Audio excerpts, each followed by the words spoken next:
Monsieur le ministre Arona Coumba Ndoffène Diouf, honorables invités, chers membres du collectif, bonsoir. Nous, les membres du collectif des victimes du régime de l'ancien président de la République du Sénégal, M. Macky Sall, avons l'honneur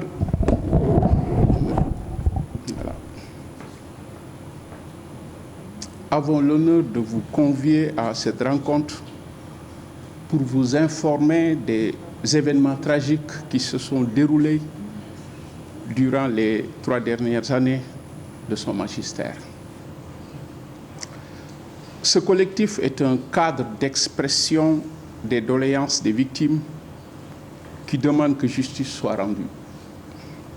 Il regroupe les familles et les amis des martyrs tombés lors des manifestations, les disparus, handicapés, aveugles, torturés, mutilés et les centaines de milliers de Sénégalais signataires de la pétition pour l'extradition au Sénégal et le jugement de l'ancien président Macky Sall.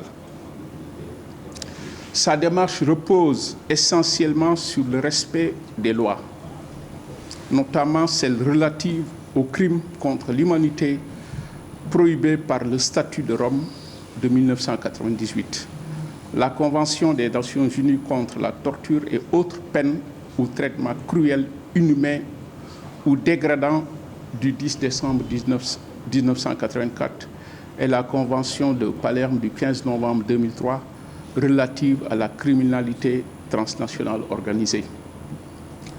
En effet, plus de 80 morts ont été recensés lors des manifestations politiques qui se sont déroulées entre juin 2021 et juillet 2023.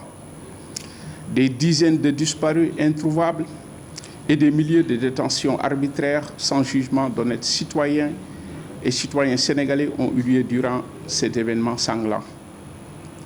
Des milliers de jeunes désespérés et voulant fuir le régime répressif de M. Sall ont été forcés de braver les océans, d'où nombreux d'entre eux ont péri.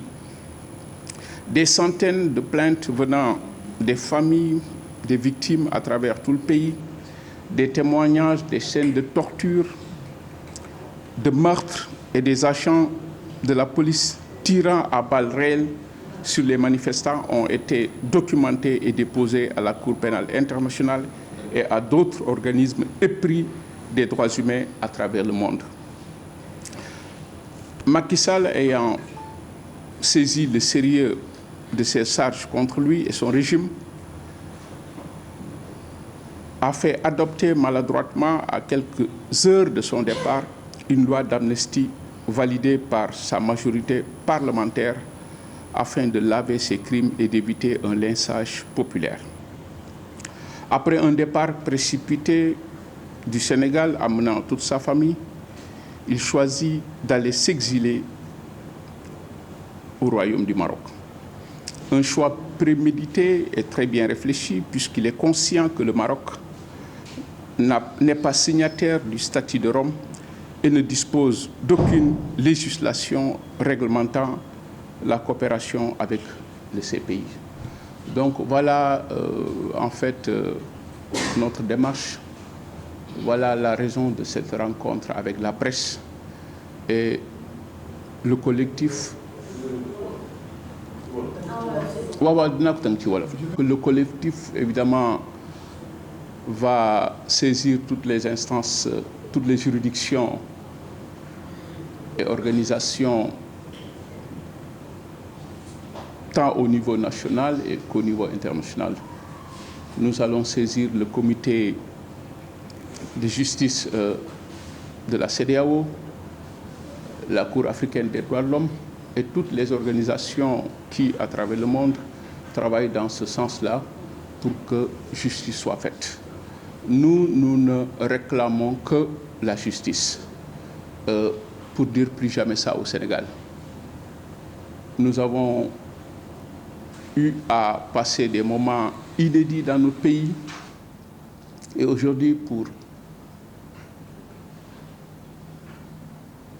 Voilà, nous avons eu à passer, j'avais dit tout à l'heure, des moments inédits dans l'histoire de notre pays. Avec Macky Sall, nous avons franchi... Macky Sall a du moins franchi tous les Rubicons, allant dans le sens, allant tant du point de vue des droits humains que du point de vue sécuritaire, avec ces crimes, ces exertions, ces tortures. Et on ne peut pas parler de réconciliation aussi sans que justice soit faite. Aujourd'hui, pour apaiser les esprits, pour aller dans le sens de la réconciliation, il faut impérativement que justice soit rendue, mais ne serait-ce que pour que ces gens aujourd'hui tombés puissent se reposer tranquillement. Donc voilà en fait la démarche de ce collectif pour une justice, je dirais même que c'est une nécessité pour une justice équitable dans notre pays. Plus jamais ça au Sénégal. Et nous tous disons oui à une justice équitable. Il faut que justice soit rendue pour que ceci ne se reproduise plus au Sénégal. Donc voilà en fait la raison de cette rencontre. Man Babacar Diouf laa tudd di classe à feu Fulbert Sambou jiite collectif les amis de Fulbert Sambou la classe 1998-1 nekk ci sous couvert collectif des victimes de l'ex-régime Macky Sall man maay chargé aussi de la sécurité et de veille ci collectif des victimes de l'ex-régime. Pour ñu ñëw rek li may ñëw dama koy ñëw ci en français di sant ñëpp tey gërëm ñëpp ñi nekk ñëpp. Les frères d'armes, autorités et autres qui étaient parmi nous, vous êtes nombreux à venir assister à cette journée parce que, comme nous, certainement vos sommeils sont troublés par l'appel des frères disparus, mystérieusement dans des circonstances non encore élucidées. Ils ne cessent de nous interpeller. Les flots des larmes de leurs enfants, épouses, inondent nos rêves et hâtent nos nuits. Nous, leurs frères d'armes, il suffit pour s'en rendre compte et prêter une oreille attentive la nuit lorsque tout semble assoupi. Notre conscience nous interpelle.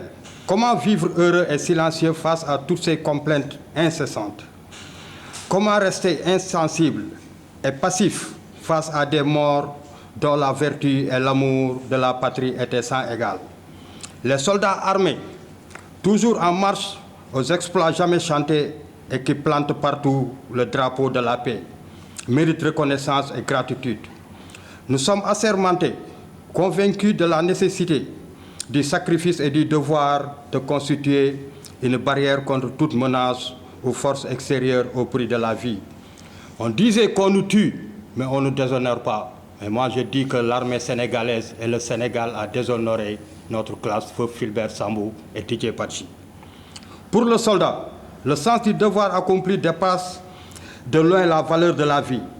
Sans regret, il sait offrir ce qu'il y a de plus précieux sans demander en retour l'appel de la patrie et ce qu'il y a de plus important.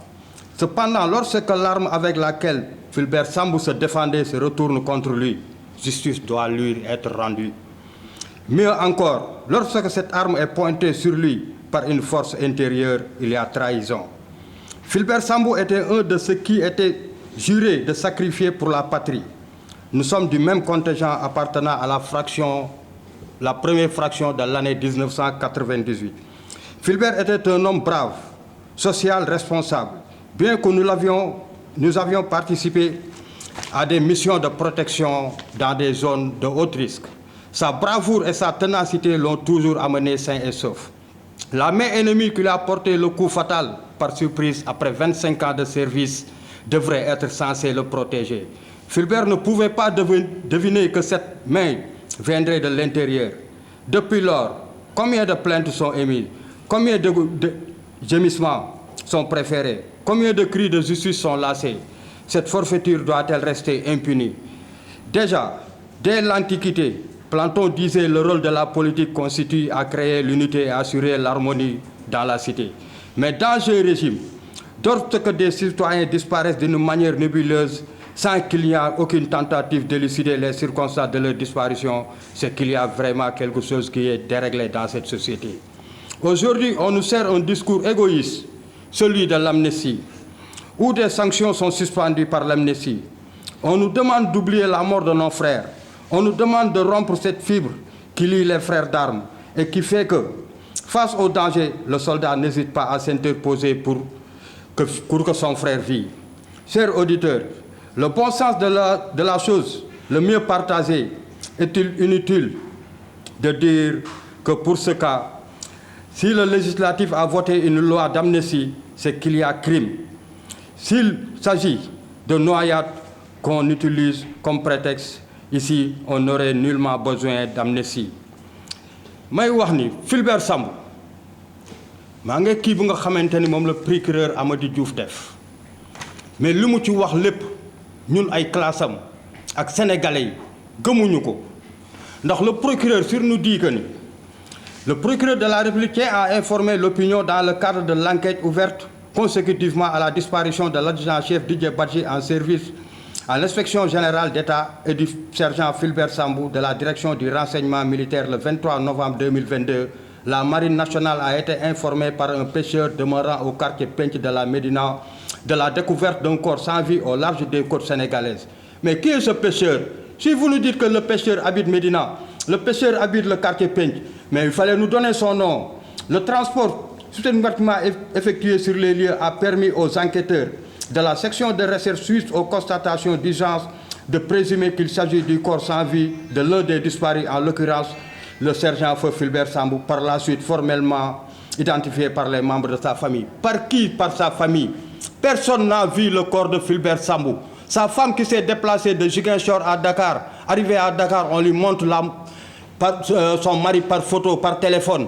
Elle a boudé. Le certificat de genre de mort établi par réquisition par un médecin légiste atteste que l'examen externe du corps ne distingue pas de signes traumatiques ou de traces de violence et que son état de décomposition avancé ne permet pas d'établir les causes exactes du décès. Encore moins l'autopsie souhaitée par les enquêteurs. Comment un corps en état de décomposition avancé, si tu peux te mettre devant un corps en état de décomposition avancé et faire des examens externes, oh, ndaw yàlla war nga mën a def ay examen interne kon li ñuy wax ñun gëmuñu ko tey gëmuñu ko ëllëg te li ma yàgg di wax te di ko waxaat dama koy waxaat Macky Sall ak ay complice am ñoo rey Fulbert Sambou ñoo rey ñi fi jóge ñëpp te dama koy wax saa su ne te awma lu ma ciy ragal awma lu ma ciy tiit Macky Sall nekkatu fi le ministre des forces armées à l'époque il est là, Sidiki Kaba. Le ministre de l'Intérieur, le ministre de la Justice, le général Moussa Fall, le chef de service de Fulbert Sambou, état pour n'en citer que le commandant de la zone militaire numéro 1, sont tous des complices de Macky Sall. C'est eux qui ont assassiné Fulbert Sambou. Jërë ngeen def maa ngi leen di gërëm di leen sant.